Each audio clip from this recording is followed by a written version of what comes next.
Apa solusi yang seharusnya kita berikan terhadap kehidupan bangsa dan negara ini? Yang harus kita berikan adalah satu, paradigma tentang bagaimana memahami konteks COVID-19 dari perspektif Al-Quran. Dalam hal ini sisi akidah dan tauhid. Yang kedua, melihatnya dari perspektif sains. Ada hal yang membuat kita keliru dalam mencermati, menyikapi dan memahami COVID-19 ini.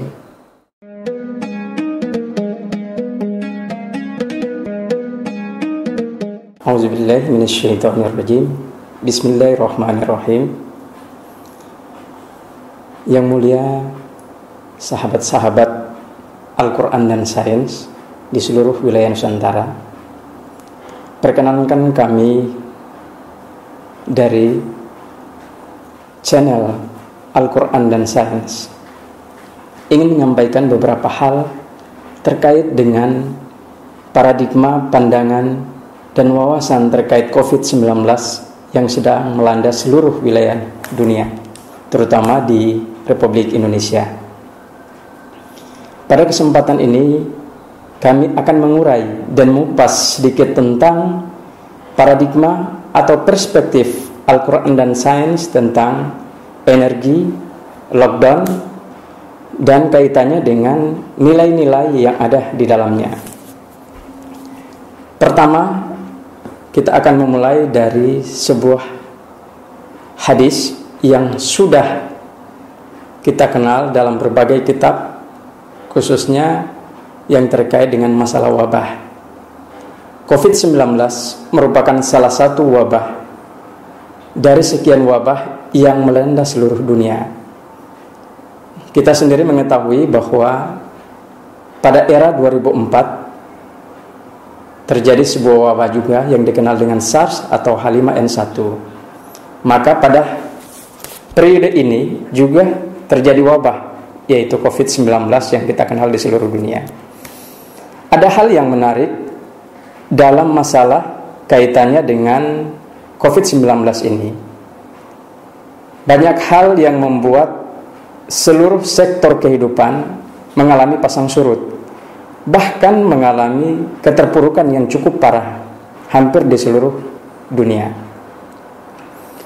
Dan kita memulainya dengan hadis yang diriwayatkan oleh Bukhari dan Muslim, yaitu dikatakan, iza waqa'at ta'unu bi ardin wa antum fala takhruju minha wa ija waqa'a biha walastum biha fala tuqaddamu alaihi.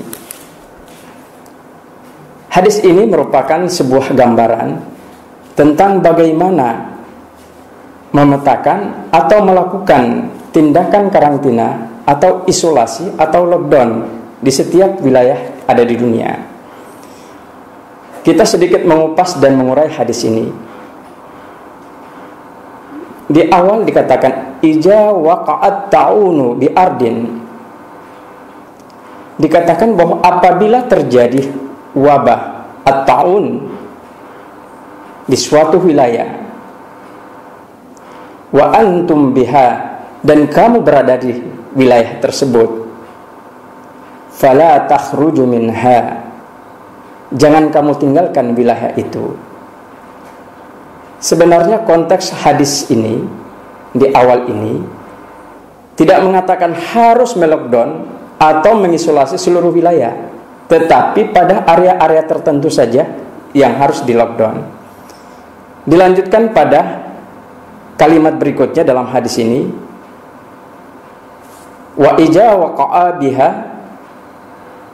dan apabila terjadi wabah dan kamu walastum biha, dan kamu tidak berada di wilayah tersebut atau berada di luar, fala tuqaddamu alaihi, maka jangan kamu memasuki wilayah tersebut. Artinya wilayah-wilayah yang terpapar dan ada manusia-manusia ataupun seseorang berada di luar wilayah tersebut pada saat terjadi wabah, maka dia tidak diperkenankan masuk di wilayah tersebut. Namun fenomena ini yang terjadi adalah tindakan-tindakan yang hampir sedikit mempengaruhi cara berpikir dan paradigma seluruh umat manusia. Antara lain, hampir ditutup seluruh sektor, bahkan pertumbuhan ekonomi pun mengalami kelumpuhan secara totalitas.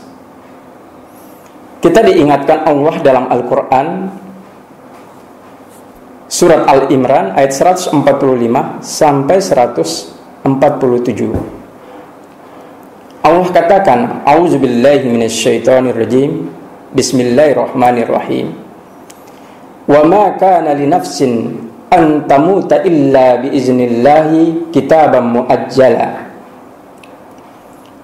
Di situ Allah menerangkan, wa ma kana li nafsin, bahwa setiap makhluk yang bernyawa, antamuta, dia tidak akan mati atau tidak akan meninggal bagi manusia, illa biiznillahi, tanpa izin Allah, kitaban muajjalah, karena sudah menurut ketetapan, menurut kadar, menurut ukuran, dan menurut waktunya.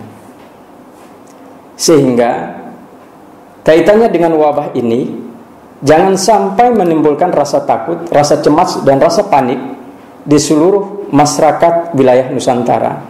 Akan tetapi ini dijadikan sebuah momentum hikmah atas peringatan-peringatan Allah yang ditujukan kepada manusia. Sehingga kita perlu kembali kepada konteks bagi umat Islam, kembali kepada Al-Quran dan Al-Hadis, sehingga kita pun tidak panik, tidak cemas, dan tidak takut, karena ini hanya merupakan sebuah ujian. Sehingga Rasulullah dalam hadis yang lain, dalam riwayat Bukhari pun dikatakan, at-tauna syahadatun likulli musliman, bahwa ketika seseorang wafat pada saat terjadi wabah, maka termasuk mati syahid. Tetapi tingkatannya berbeda dengan fisabilillah.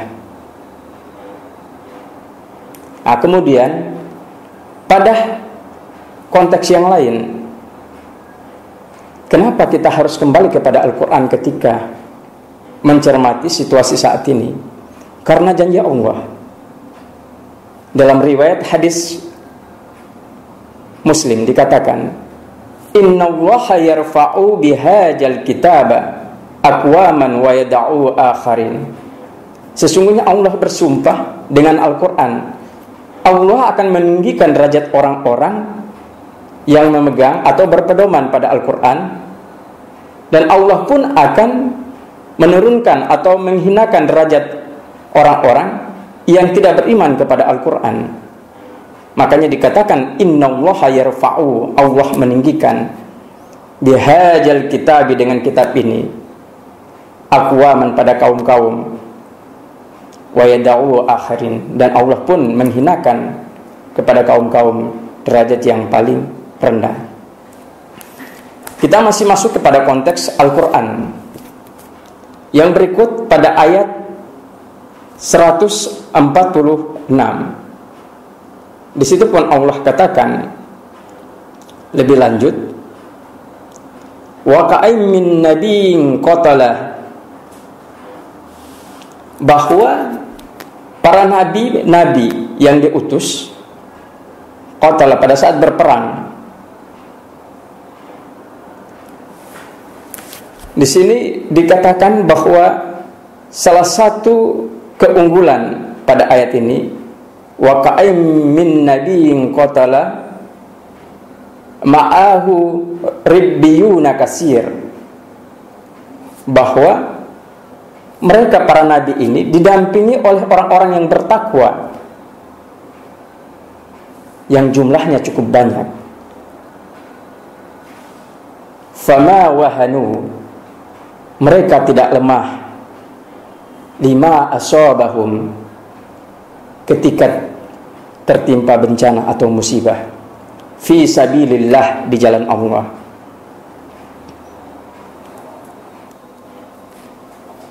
Wa ma da'ufu, dan juga mereka tidak lemah dalam berjihad. Wa mastakanu, ketika menghadapi musuh. Mereka tidak takut. Wa mastakanu.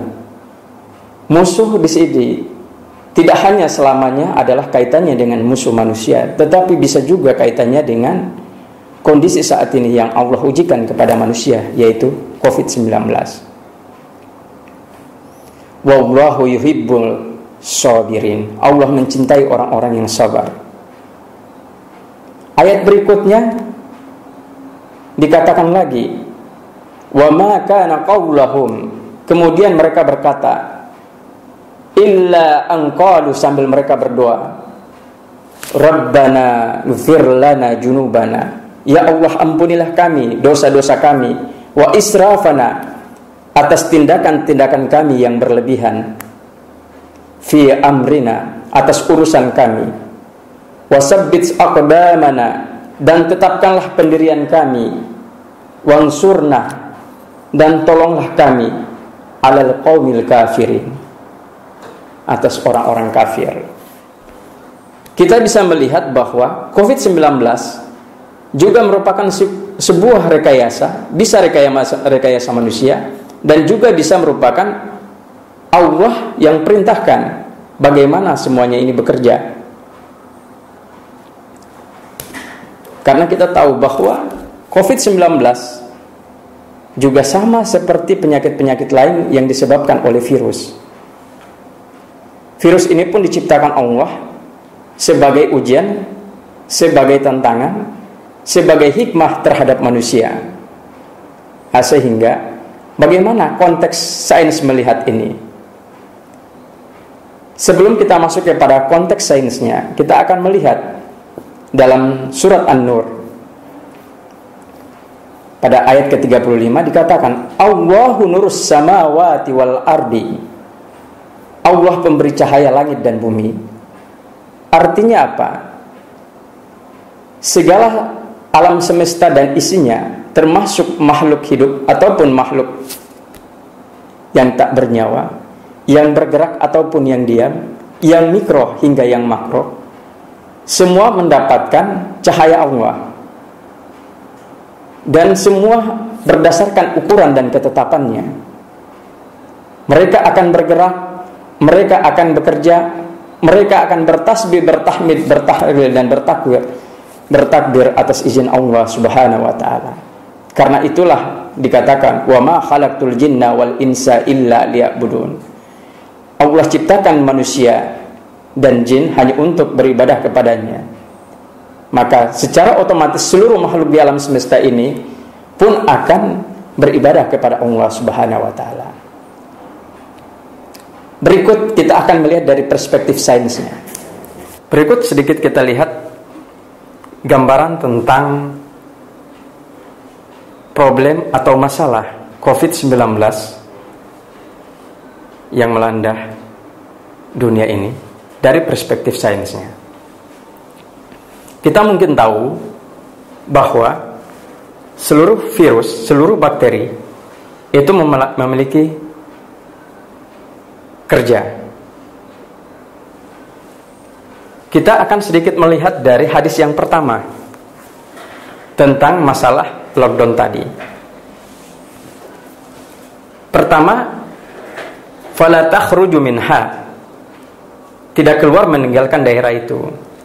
Artinya bahwa COVID-19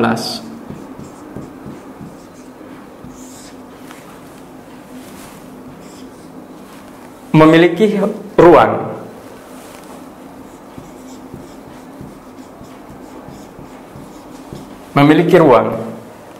secara tidak langsung. Kalau ruangan ini berarti ada dimensinya. Di dalam dimensi tersebut akan terlihat satu adalah masalah iklim. Yang kedua adalah masalah iklim, kemudian temperatur.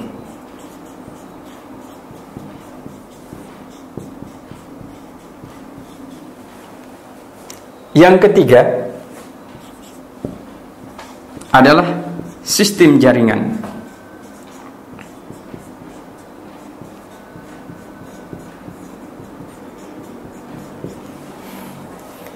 Pertama kita akan melihat dari hadis ini, fala takhruju minha, jangan meninggalkan wilayah yang ada atau yang kamu tempati pada saat terjadi wabah. Mulai iklim. Setiap wilayah atau setiap tempat itu memiliki iklim yang berbeda-beda, memiliki struktur geografis yang berbeda, memiliki struktur geologi yang berbeda. Sehingga kalau kita melihat secara sains, otomatis iklim sangat berpengaruh dalam penyebaran tersebut. Yang kedua, dari sisi temperatur. Setiap makhluk hidup memiliki temperatur, atau bisa dikatakan memiliki suhu yang berbeda-beda. Temperatur antara manusia di daerah tropis dan di daerah non-tropis pasti berbeda, karena ini sangat berpengaruh dalam masalah daya tahan tubuh atau imunitas tubuh. Kita sekarang melihat dari sisi temperatur. Temperatur antara wilayah Eropa, wilayah Asia, mungkin ada beberapa kesamaan, karena ada beberapa negara di wilayah Asia yang memiliki iklim dingin. Namun juga ada yang memiliki iklim tropis atau panas, daerah panas. Di daerah Afrika pun demikian.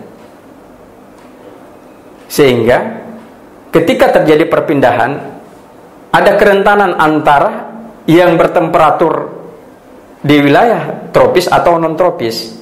Sehingga virus pun demikian, mengikuti adaptasi temperatur dari setiap wilayah. Yang ketiga, sistem jaringan. Kita akan melihat sistem jaringan. Sistem jaringan ini dalam hal terkait dengan tubuh manusia, khususnya dalam pandemi COVID-19, ada beberapa catatan. Salah satunya adalah, pertama, dia menyerang sel-sel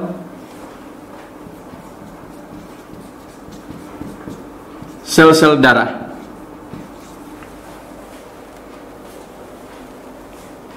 Karena darah merupakan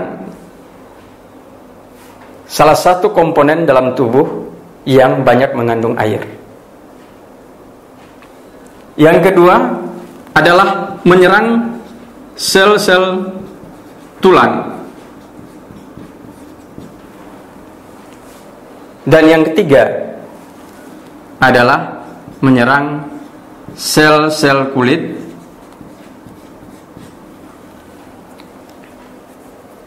Dan yang keempat adalah menyerang sel-sel yang menjadi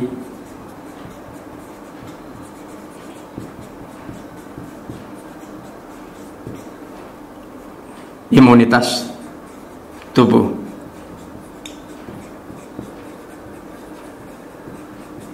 Yaitu kaitannya dengan hati dan pikiran.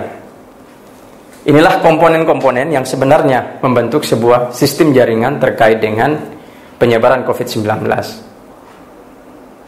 Dia akan membuat manusia cemas, manusia takut, bahkan manusia panik secara berlebihan. Yang terjadi apa? Kemudian yang terjadi adalah krisis spiritual akan terus melanda setiap manusia.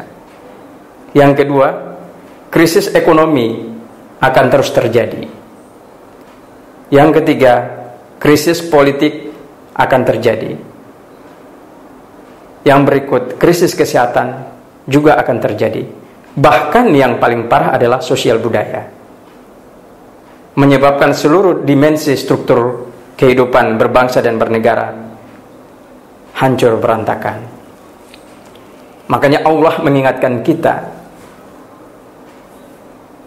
bahwa salah satu yang dapat menjadi obat adalah Al-Quran bagi kita umat Islam. Ini diterangkan dalam surat Al-Isra ayat 9. Inna hadzal Qur'ana yahdi lillati hiya aqwamu wa yubasyshirul mu'minin. Di sini dikatakan bahwa Al-Quran, sesungguhnya Al-Quran itu adalah petunjuk bagi muslim yang membawa ke jalan yang lurus. Wa yubasyshirul mu'minina allazina ya'maluna sholihati anna lahum ajran kabira. Dan dia menjadi kabar gembira dalam beramaliyah bagi seluruh muslim, sehingga mereka mendapatkan ganjaran yang besar, ajran kabira. Apa solusi yang seharusnya kita berikan terhadap kehidupan bangsa dan negara ini? Yang harus kita berikan adalah satu, paradigma tentang bagaimana memahami konteks COVID-19 dari perspektif Al-Quran. Dalam hal ini sisi akidah dan tauhid. Yang kedua, melihatnya dari perspektif sains. Ada hal yang membuat kita keliru dalam mencermati, menyikapi dan memahami COVID-19 ini. Pertama, kita mencoba mengurainya dengan ilmu pengetahuan dan teknologi. Dan Al-Quran, Al-Hadis hanya sebagai pelengkap untuk mendukung hasil pemikiran logika kita. Harusnya bagi kita umat Islam, kita membaliknya, menjadikan Al-Quran dan Al-Hadis sebagai pedoman dan rujukan utama. Ilmu pengetahuan dan teknologi hanya sebagai mediator atau pelengkap. Karena yang menentukan dan menetapkan alam semesta ini hanya Allah. Makanya dalam surat An-Nur dikatakan Allahu nurus samawati wal ardi. Dalam lanjutan ayat berikut itu sampai seterusnya ada kata nuran ala nuri, cahaya di atas cahaya. Artinya apa? COVID-19 memiliki energi yang cukup besar. Energi ini bersifat gaib. Dia tidak seperti penyakit yang menyerang kulit secara langsung, yang bisa kita lihat secara kasat mata. Tapi dia hanya bisa dilihat secara keimanan. Sehingga apa yang harus dilakukan ketika kita melakukan lockdown? Yang harus dilakukan adalah yang pertama, satu, sesuai dengan apa yang disampaikan oleh Rasulullah,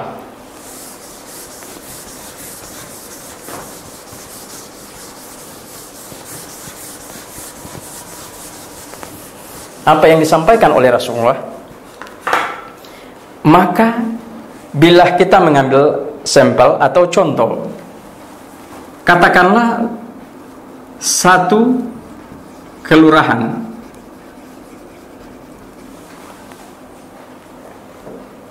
terjadi penyebaran wabah, maka yang dilakukan secara keseluruhan adalah bukan menghentikan seluruh aktivitas dan juga menghentikan hal-hal yang terkait dengan penopang kehidupan. Kita mengambil contoh satu kelurahan. Di dalam satu kelurahan ini terdapat beberapa RW.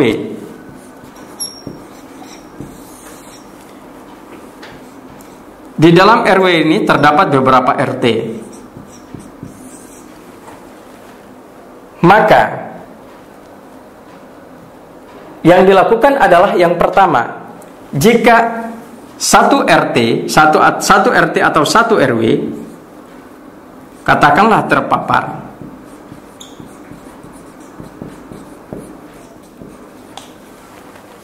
maka seluruh RW yang ada di dalam kelurahan tersebut tidak harus diisolasi secara keseluruhan atau di lockdown secara keseluruhan, tetapi hanya RW tertentu yang diisolasi atau di lockdown atau di karantina. Fungsinya apa? Fungsinya agar dapat membantu ataupun memberikan solusi kepada RW yang terpapar. Oleh karena itu, maka tidak semua RW harus dikarantina atau diisolasi atau di lockdown, tetapi hanya RW tertentu yang terpapar wabah atau yang sekarang kita hadapi COVID-19.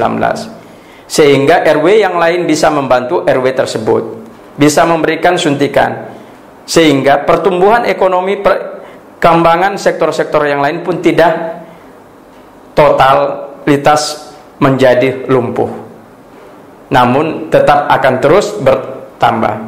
Dan satu konsekuensi yang harus kita lakukan bahwa ini adalah ujian, ini adalah tantangan buat kita jika melihat dari perspektif akidah tauhid dan ilmu pengetahuan dan teknologi. Ini contoh daripada lockdown yang diterangkan dalam al-hadis yang diriwayatkan oleh Bukhari. Fala takhruju minha, jangan tinggalkan wilayah tersebut.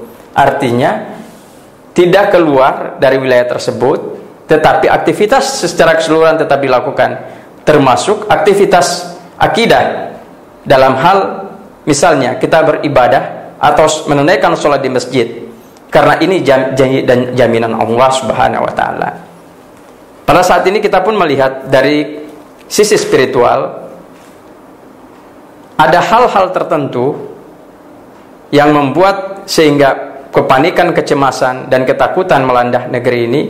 Seluruh aktivitas tempat ibadah, khususnya umat Islam, masjid, itu tidak dipergunakan, hanya pada daerah-daerah tertentu dengan pertimbangan-pertimbangan yang menurut manusia itu bisa menunaikan sholat. Namun kita harus ingat, Allah berjanji atau Allah memberikan satu pandangan di dalam Al-Quran. Yang pertama, dalam surat At-Taubah dikatakan, innama ya'muru masajidallah man amana billahi wal yaumil akhiri wa aqamas salata wa ataz zakata wa lam yakhsha illallah. Dalam ayat ini, surat At-Taubah atau surat ke-9 ayat 18 ini, Allah menjelaskan innama ya'muru masajidallahi. Artinya, sesungguhnya orang-orang yang memakmurkan masjid Allah, man amana billahi, karena keimanannya kepada Allah, wal yaumil akhir, dan hari kemudian, dan wa aqamas salata, dan mereka tetap melaksanakan salat, wa ataz zakata, dan tetap menunaikan zakat, membayar zakat, walam yakhsha illallah, mereka tidak takut kepada siapapun kecuali takut kepada Allah.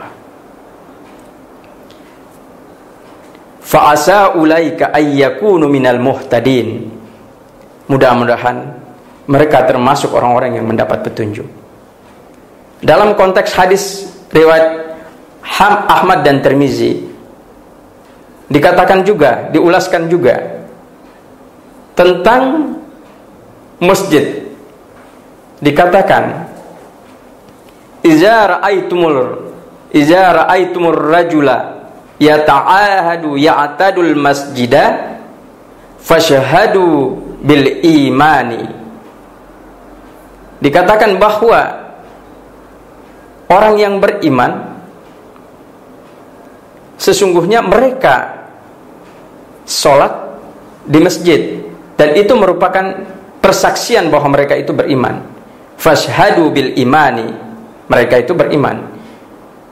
Dilanjutkan, qala Allah Ta'ala yaqulu, di surat At-Taubah ayat 18, innallaha ya'muru, sampai seterusnya. Ini hadis riwayat Ahmad Tirmizi. Sehingga bagi kita umat Islam, kita jangan mengikuti paradigma-paradigma yang terjadi di abad sekarang ini. Karena sesungguhnya jika kita membalikkan semua ini, maka kita akan sama seperti kaum Samud dan kaum Ad. Mereka tahu, mereka paham, tapi mereka menentang Nabi dan Rasulnya. Apa kesimpulan yang ingin kita sampaikan? Bahwa satu, metode lockdown, isolasi karantina, atau di Indonesia diterapkan dengan PSBB, seandainya umat Islam mengikuti sistem yang benar, dalam hal ini Al-Quran dan Hadis, maka secara keseluruhan peradaban kehidupannya tidak akan mengalami keterpurukan secara totalitas. Yang kedua, kaitannya dengan energi daripada COVID-19. Energi COVID-19 akan terus bekerja tergantung temperatur, iklim, dan sistem jaringan yang terjadi di alam semesta. Dan yang ketiga adalah terkait dengan masalah perihal tempat ibadah. Menjadi kunci sanubari bagi setiap muslim untuk meningkatkan imunitas pengetahuan dan imunitas spiritual, sehingga mereka mampu meyakini bahwa Allah yang menetapkan dan Allah yang menentukan. Innallaha ala kulli syai'in qadir. Allah berkuasa atas segala sesuatu di muka bumi. Mungkin ini sedikit gambaran. Episode berikut kita akan lanjut dengan materi ataupun model judul yang lain. Terima kasih. Lebih dan kurang kami mohon maaf. Semoga ini menjadi makna, menjadi hikmah, dan jadi manfaat buat kita seluruh umat Islam dan seluruh warga bangsa ini. Wassalamualaikum warahmatullahi wabarakatuh.